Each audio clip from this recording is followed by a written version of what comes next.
காலை வணக்கம். நம்ம வீட்டில் மார்னிங் பிரேக்ஃபாஸ்ட் பாருங்கள், சாஃப்டான இட்லி. அப்படியே ஒரு வதக்கு சட்னி, கொத்தமல்லி, புதினா, தக்காளி, வெங்காயம், பச்சை மிளகாய், கொஞ்சமாக உளுந்து போட்டு அப்படியே நல்லா வதக்கிட்டு சால்ட்டு தேவையான செக் பண்ணிவிட்டு அந்த சட்னி அரைச்சி ஒரு தாளிப்பு பண்ணுங்கள். ரொம்ப நல்லாயிருக்கும். தேங்காய் சட்னி. Morning breakfast.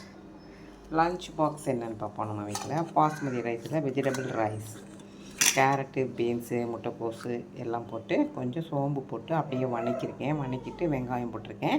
வதக்கின பிறகு சாதம் வடித்தது தான் இது. வதக்கும் பொழுது லைட்டாக பட்டர் போட்டு தான் இது செஞ்சுருக்கிறேன். ரொம்ப நல்லா வந்திருக்குது.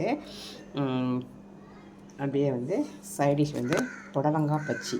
புடலங்காயை லைட்டாக அப்படியே லேசாக செய்விட்டு நம்ம பஜ்ஜி மாவில் மிக்ஸ் பண்ணி தான் இது பண்ணியிருக்கேன். வீடியோ பிடிச்சிருந்தால் லைக் பண்ணுங்கள், ஷேர் பண்ணுங்கள், கமெண்ட் பண்ணுங்கள், சப்போர்ட் பண்ணுங்கள். நெக்ஸ்ட் வீடியோவில் பார்ப்போம். பாய்.